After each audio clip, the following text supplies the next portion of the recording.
At 10:17 a.m. on October 26, 1944, Sergeant Thomas Tommy Riggs of the 3rd Infantry Division, 7th Regiment, was prone in the ruined attic of a farmhouse overlooking the Bruyères-Brouvelliers road in the Vosges Mountains, France. The air was a thick chemical soup of smoke and wood fire from the ongoing German counterattack. Riggs was operating a standard issue M1903, A4 Springfield rifle, but it was his scope, a cheap civilian model J.C. Higgins, 4 times that cost him $40 from the Sears catalog. That made the difference. Below him, the men of Baker Company were pinned down, taking catastrophic fire from a concealed machine gun nest in the forest line 800 yards away. They were trapped between their own artillery bombardment and the methodical fire of a German Maschinengewehr 42. The situation was impossible. Visibility was less than 50 yards through the smoke. Baker Company had already lost 11 men attempting to advance in the past 2 hours. The standard Army doctrine stated that anything beyond 500 yards in clear weather required artillery adjustment, but Riggs was staring through a thermal inversion of gun smoke and fog.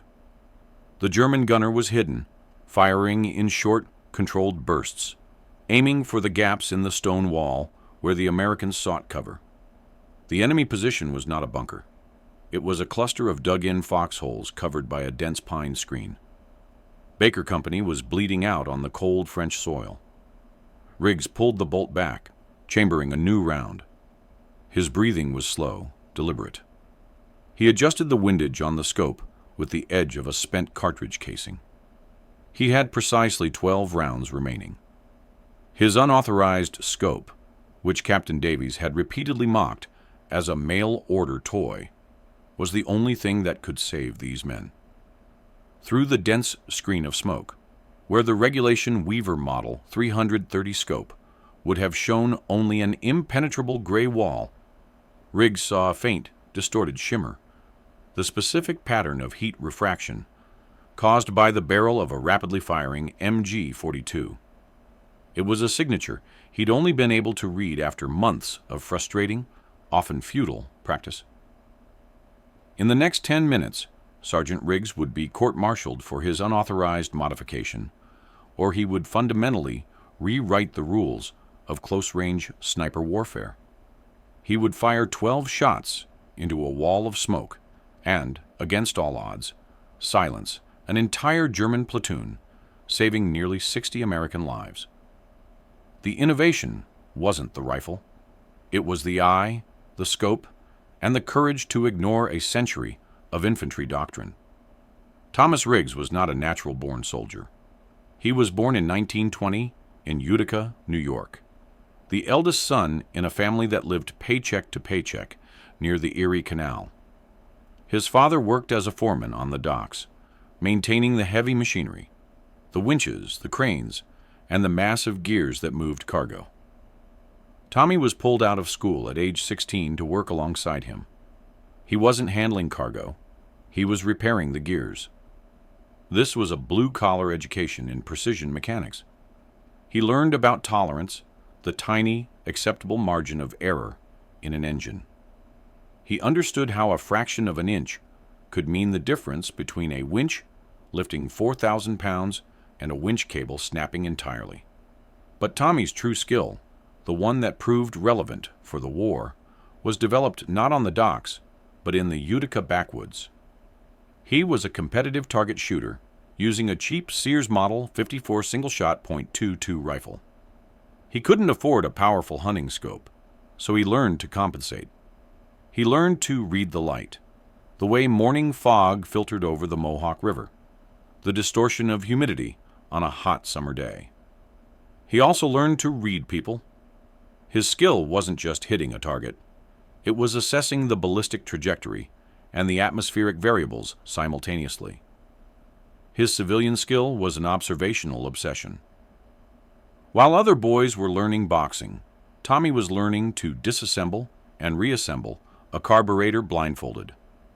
This skill translated into the military not as a mechanic, but as a stubborn, observant infantryman.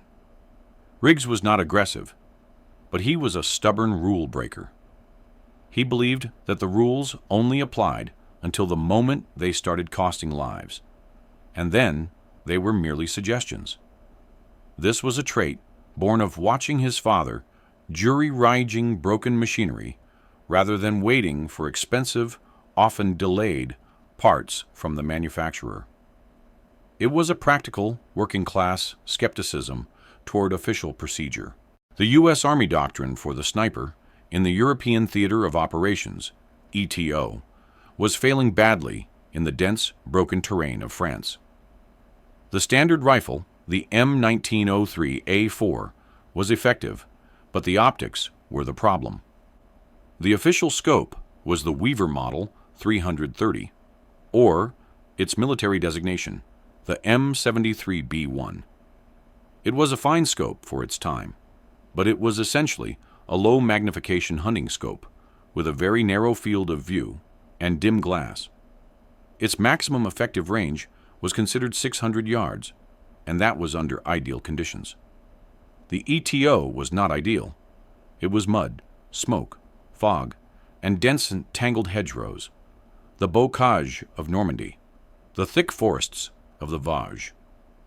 The Germans, with their high-powered ZF-41 scopes and excellent K-98 Mauser rifles, excelled at concealment and rapid, close-range sniping. American soldiers were dying not because of lack of courage, but because of poor visibility and slow-to-adapt doctrine. The failure was being tallied in men Riggs knew. Corporal David Barnett, 24, from Savannah, Georgia, a farm boy, was killed on September 12, 1944. Barnett was assigned to scout an enemy position near Dompierre. The intelligence report stated the Germans were holding a ridge 700 yards away. Barnett, using his M1903A4, reported back that he couldn't see anything through the mist. The commanding officer pushed the advance. Barnett was shot clean through the chest by a German sniper using a ZF-4 scope at what they later estimated to be 850 yards. Barnett died thinking he had failed, when the failure was the equipment's limitation. Private First Class Marco Russo, 19, from Trenton, New Jersey, had joined Riggs's unit as a replacement in late August. Russo and Riggs had shared a cigarette just hours before Russo's death. On October 18, 1944, Russo was part of a squad attempting to flank a pillbox. The enemy was using smoke grenades for concealment, standard tactical procedure. Russo couldn't see the muzzle flash of the MG-42 through the thick, white phosphorus smoke. He was cut down in a burst of fire. Riggs had watched the smoke, helpless. He later found Russo's helmet with 3 clean holes. Sergeant Frank Bianchi, a former railroad engineer from Boston, watched his closest friend, Private Campbell, die on the outskirts of Epinal. Campbell was shot by an enemy soldier, hidden in the dense canopy of a large oak tree. The official sniper doctrine demanded a clear view of the target. But Campbell died because the standard scope could not penetrate the dappled light and shadows of the forest floor, masking the Germans' position. Riggs internalized these deaths as system failures. He remembered Barnett's last words, "Can't see 'em, Sarge, just white." He felt the cold shock of Russo's death. The casualty statistics told a horrifying story. During the breakout from the Falaise Pocket and the subsequent drive east, the casualty rate from small arms fire in the 3rd Division was an unsustainable 38%. The division had lost 2,100 rifles in 6 weeks. It was not a lack of training. It was a lack of vision. Riggs's frustration mounted. He spoke to his captain, the stern Captain Davies, about the poor light gathering of the M73B1. "Sir, the glass is too dim. The eye relief is short. In the woods, it's useless," Riggs stated. Davies, a rigid West Point graduate, simply dismissed the concern. "It's within spec, Riggs. The problem is not the rifle. It's pilot error." Learn to track your targets. Those Sears scopes are for varmints, not Germans. The official answer was always the same. Doctrine. Follow the rules. Riggs saw the graves filling up, and he realized the rule book was stained red. He felt completely helpless. The root cause of the failure wasn't German aggression. It was American optical rigidity. The military insisted on scopes that were rugged and simple, prioritizing durability over clarity. They believed a complicated sight was a liability under fire. The M73B1 had good light transmission in bright daylight, but its objective lens was too small to draw in enough light to penetrate the low light conditions common in the ETO, the dawn mist, the evening shadows, the deliberate use of smoke. Riggs identified the core issue during a patrol debrief on October 22nd. A German ambush had hit a Sherman tank column, setting 3 tanks ablaze and creating a thick, oily black smoke that covered the road for nearly an hour. The American snipers couldn't target the German Panzerfaust crew that was hidden just 300 yards away. "We couldn't see their breath, not even their silhouette," one sniper complained. Riggs realized that the problem wasn't seeing the target's outline. It was seeing the absence of smoke, or the signature of the threat. The large objective lens on his civilian J.C. Higgins scope, a 40mm objective compared to the M73B1's 18mm, gathered vastly more ambient light. It was designed for low-light hunting, giving it a critical edge. Furthermore, the civilian scope's slightly lower-quality lens coating caused a specific kind of chromatic aberration, a faint colored fringing around objects, which, in the distortion of heat and smoke, ironically made the invisible shimmer of the muzzle heat signature more visible, like a ghost in the fog. Riggs meticulously explained this to Captain Davies during a field inspection. "Sir, the heat from the MG42 barrel, it creates a heat signature. The refraction against the smoke, it shows up like a faint halo in the Higgins glass, but the M73B1 is too sharp, too dark." Davies laughed, a harsh, dry sound. "Riggs, you're an enlisted man. We rely on the Ordnance Department for this.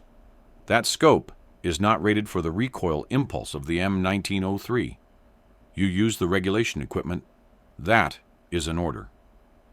Davies walked away, leaving Riggs with a moral dilemma as sharp as any bayonet. He could follow the rules, keep his regulation equipment, and watch his friends continue to die in the blind spots of Army bureaucracy, or he could break a direct order, use his unauthorized scope, and risk a severe court-martial, but potentially save the lives of the men he fought alongside.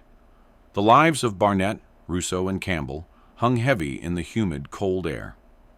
The trigger moment came, not from a massive battle, but from a quiet, agonizing request. It was 9 p.m. on October 25th, 1944. The company was hunkered down in a dilapidated French barn near the village of Adius. The air was thick with the scent of damp hay and stale rations. Private Ben Carter, a young radio operator, was nursing a shrapnel wound in his arm. He approached Riggs in the dark. "Sarge," Carter whispered, his voice thin with pain, "they got 4 guys in Charlie Company pinned down across the ridge. Machine gun. It's too dark to call in mortar, and those Krauts are good. Captain Davies won't authorize a sniper spotter mission until dawn. They'll die of exposure and blood loss by then." Riggs looked at the kid. Carter was 18, a college dropout who knew more about radio frequencies than he did about killing. "What do you want me to do, Carter?"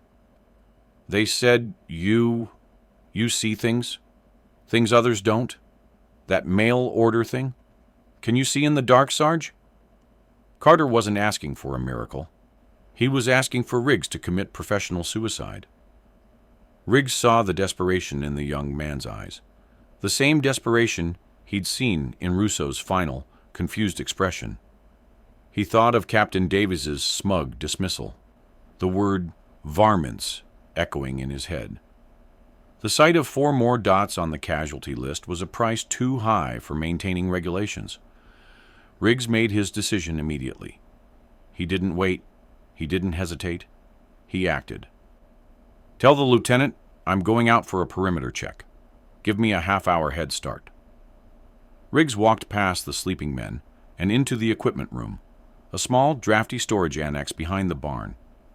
The air inside smelled of stale cordite, cleaning solvents, and the distinct metallic tang of hydraulic fluid.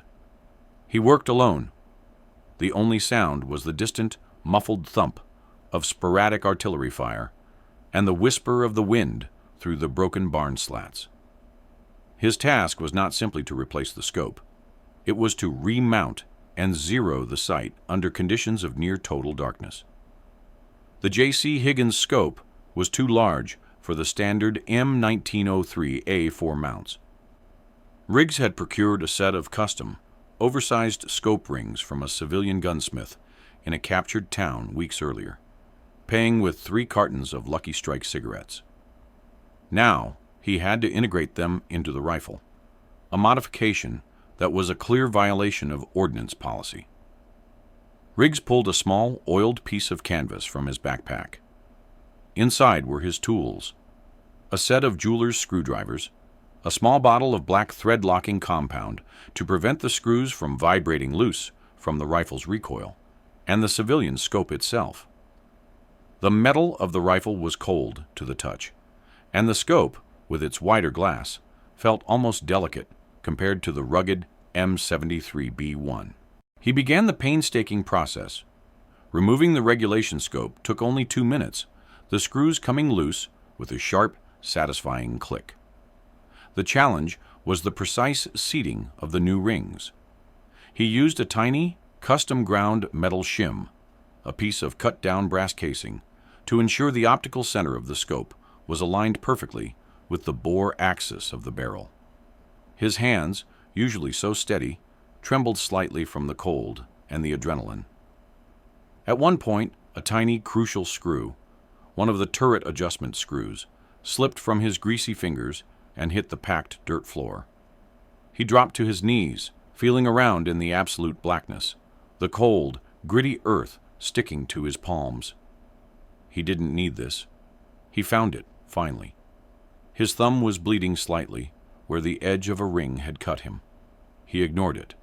He worked until 11:15 p.m., a total of 70 minutes of focused, silent labor.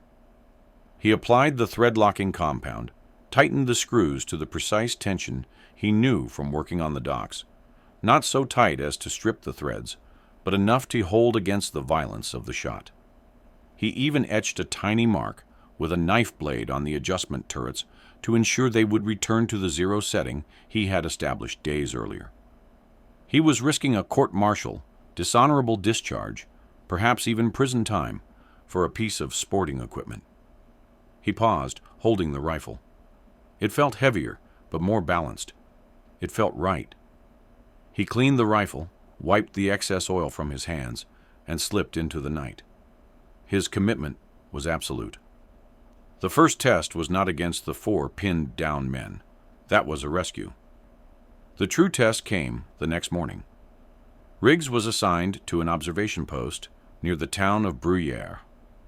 The mission was routine. Observe and report on German troop movements across a main supply road. Riggs watched the men of the 7th Regiment walk to their jump-off points. He saw Captain Davies, his profile hard and unforgiving, examining his own rifle, the regulation M73B1 scope gleaming faintly in the pale autumn light.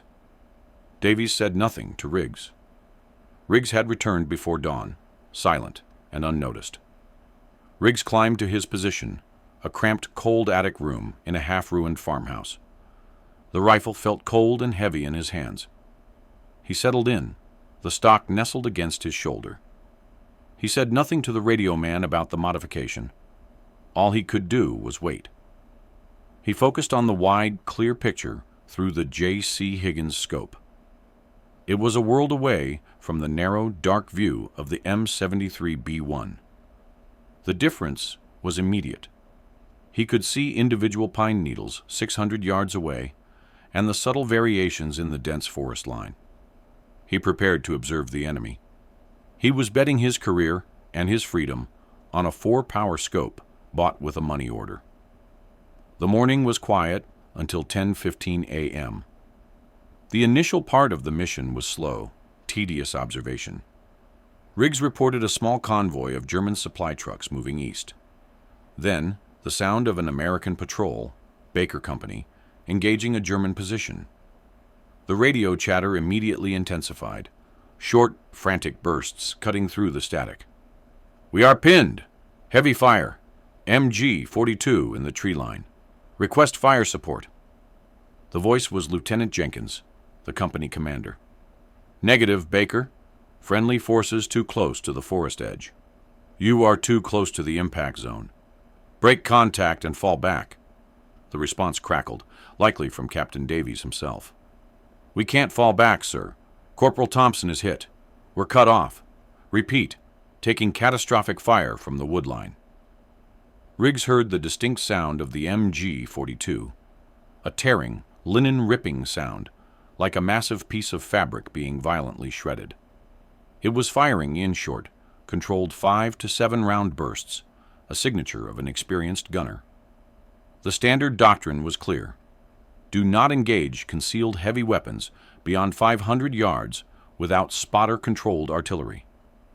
The field manual explicitly stated that sniper rifles were not anti-machine gun assets. Riggs lowered the scope slightly. The German position was 800 yards away, a distance that demanded a highly experienced spotter and almost religious luck with a standard rifle. But through the new scope, he could see the rising smoke. It wasn't just the white smoke of the German Rauchgranate 39 grenades. It was the oily blackness of burning wood and the haze of discharged cordite. It was thick, a visual wall. Riggs took a deep, slow breath. He was ignoring his commanding officer's indirect order to rely on artillery. He was breaking the rules. The zero grows larger. Hayes can see the rising sun. He said nothing. Riggs was already breathing out, his heart a steady, deliberate thump against his ribs.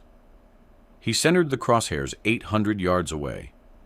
The smoke was impenetrable, a gray-black soup, but he didn't aim for the smoke. He aimed for the heat signature. He found the ghost in the fog.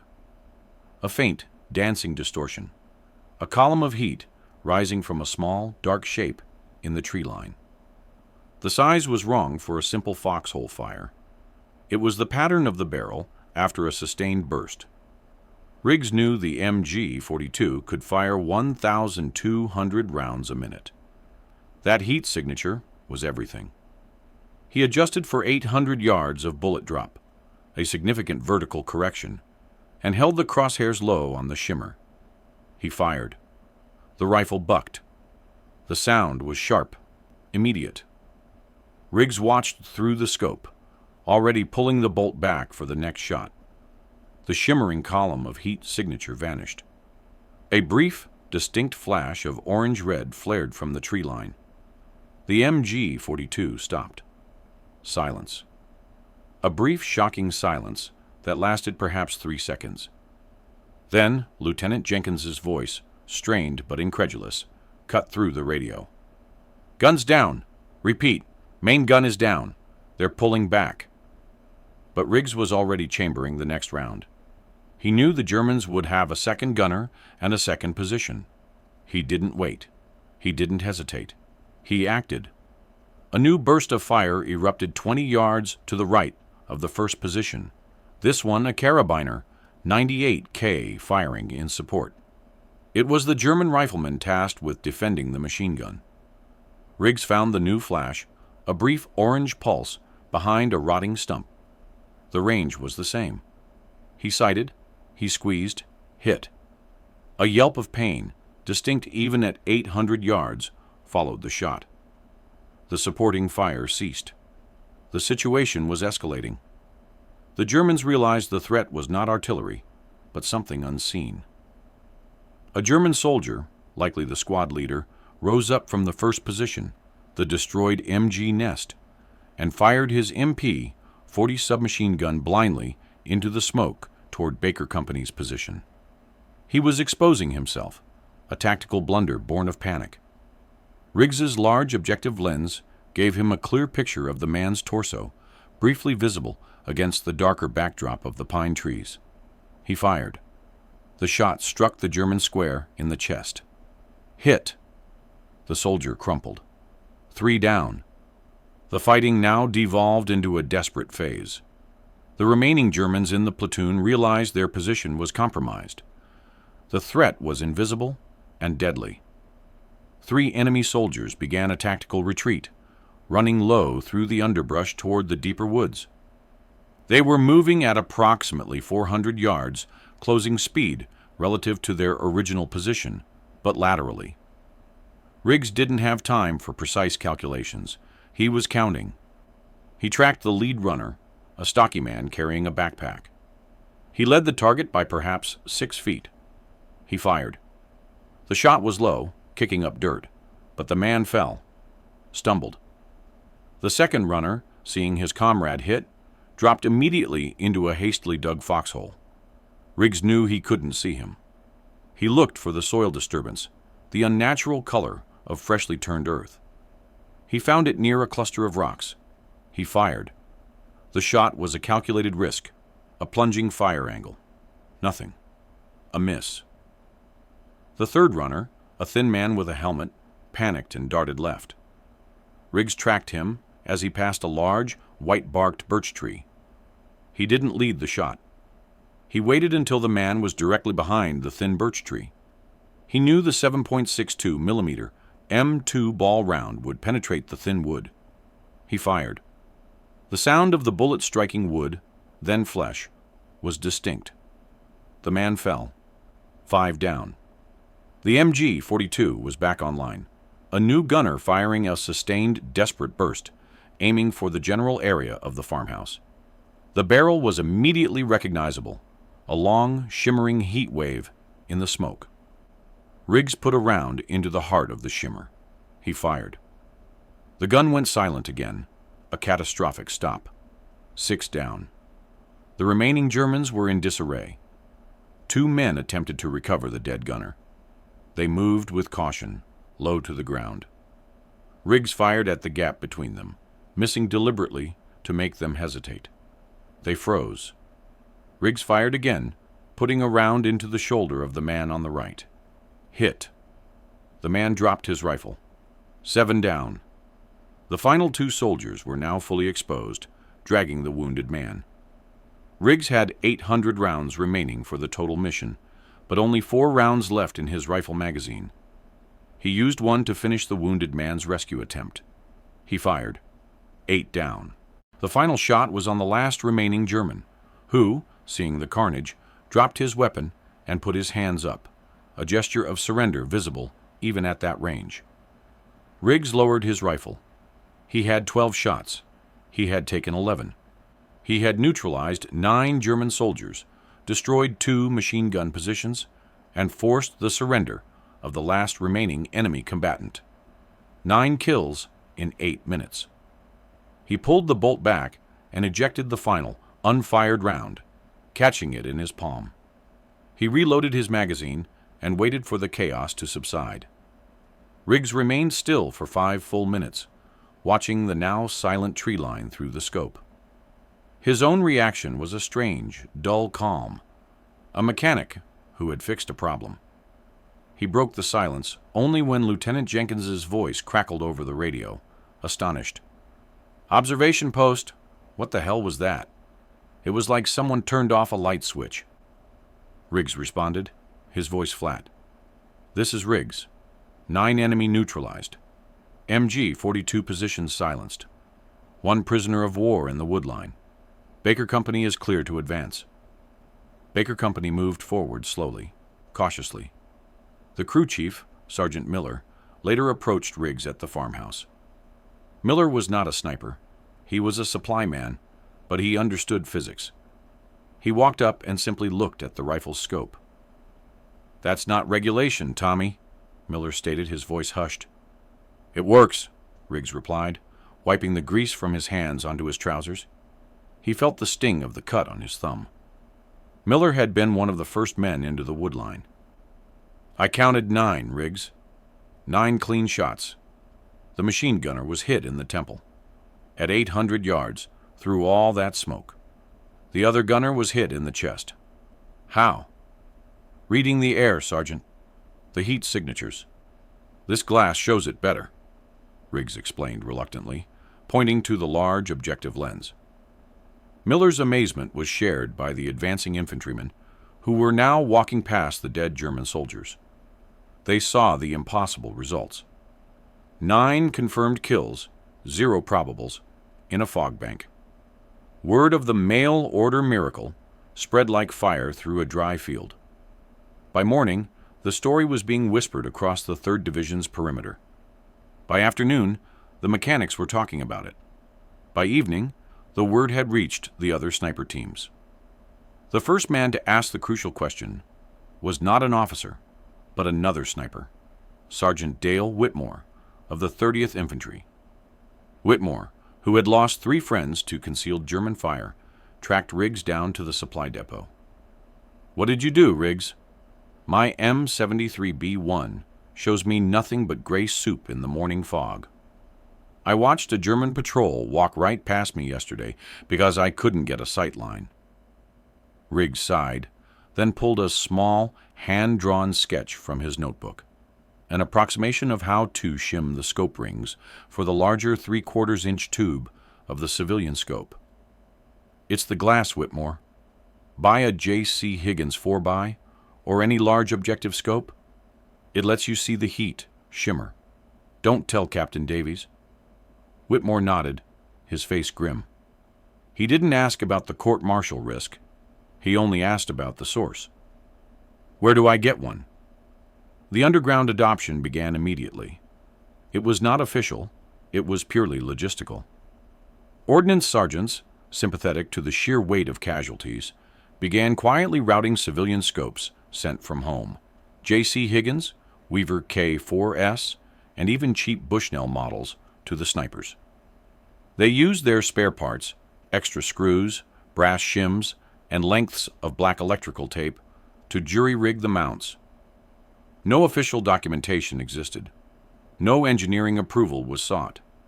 It was just whispered conversations in the dark, pilot to pilot, mechanic to mechanic. Check the refraction. Ignore the outline.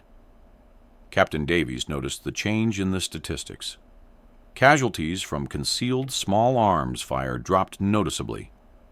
The American snipers were suddenly effective at longer, harder ranges, particularly in low visibility environments. Davies and his staff couldn't explain it. They wrote it up as improved troop morale and increased attention to spotter scouting doctrine. They inspected the rifles and saw the standard M1903A4 rifles, not realizing the scope had been swapped back to the regulation M73B1 every time an officer approached. The field modification was protected by a wall of enlisted man solidarity. The German High Command, specifically the commanders of the 525th Volksgrenadier Division operating in the area, quickly noticed the fundamental shift in American sniper capability. Their tactical advantage in the wooded, smoky terrain evaporated almost overnight. The renowned German sniper, Oberfeldwebel Kurt Meyer, a veteran of the Russian front with 40 confirmed kills, reported a bizarre encounter on November 1st.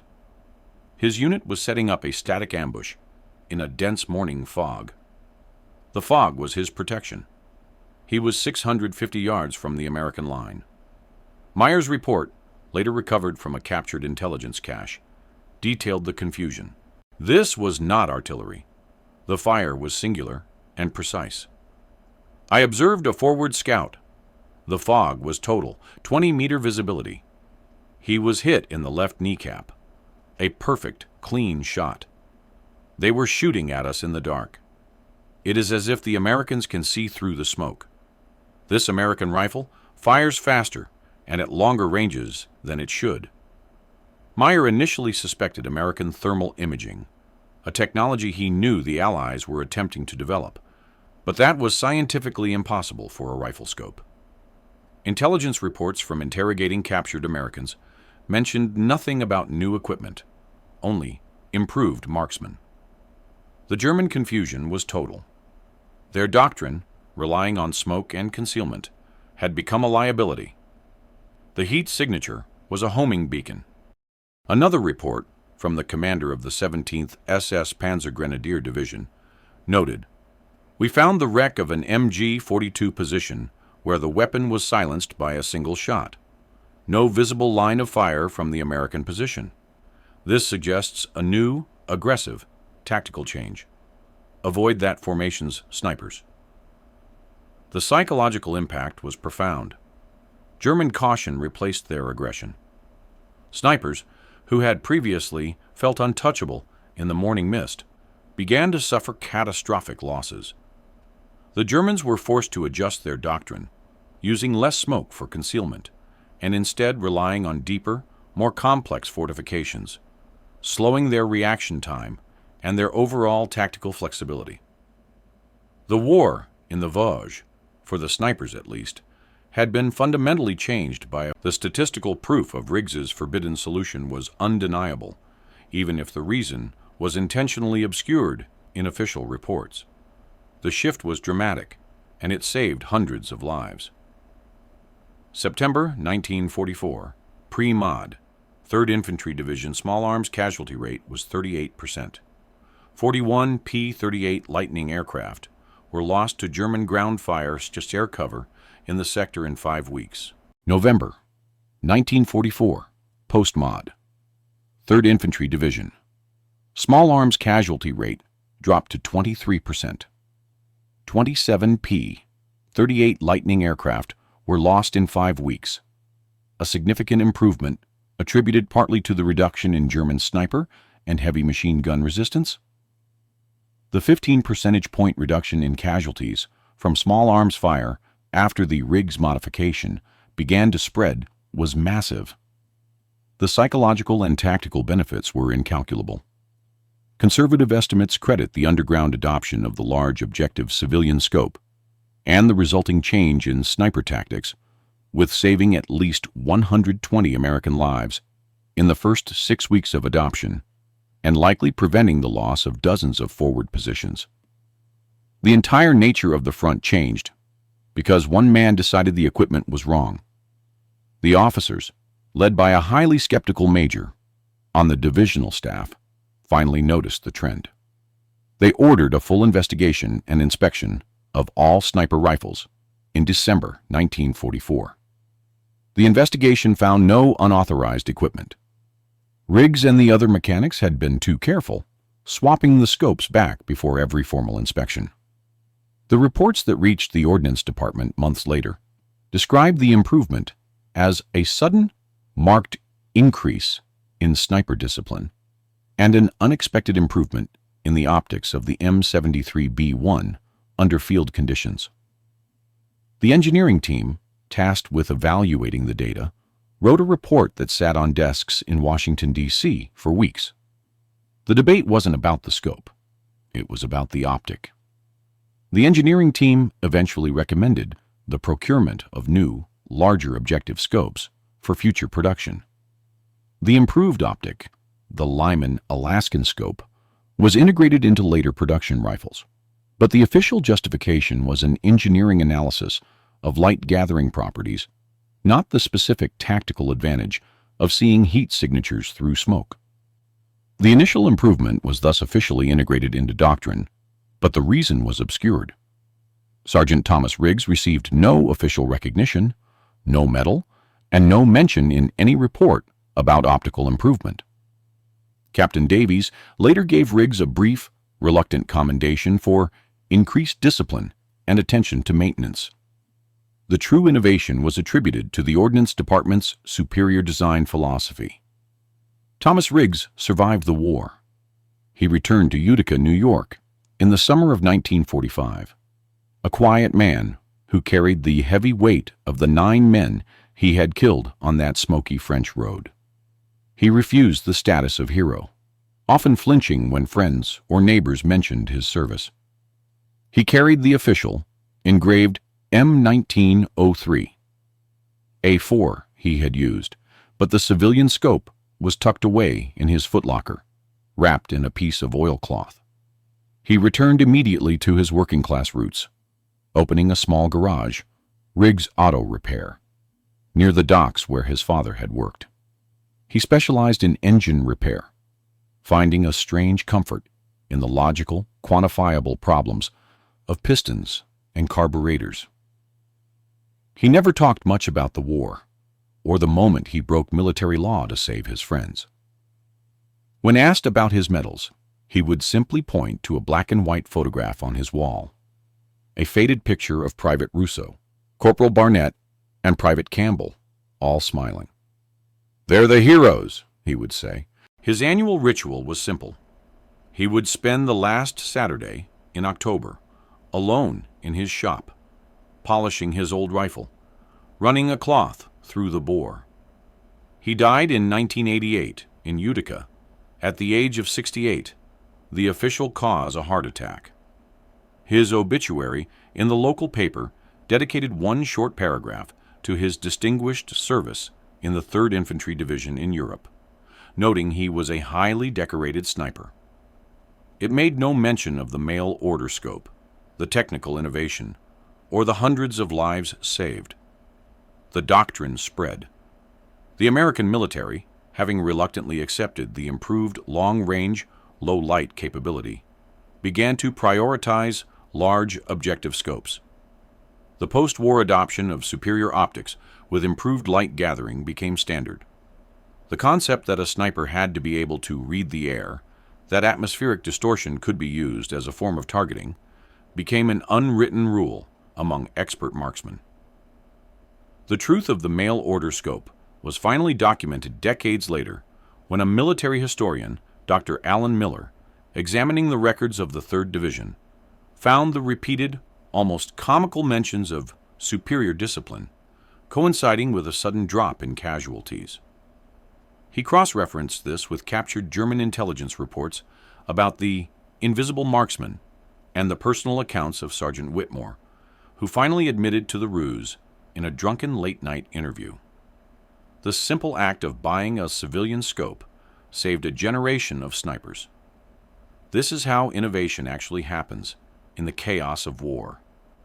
Not through committees that meet in air-conditioned Washington offices, debating specifications and budget lines.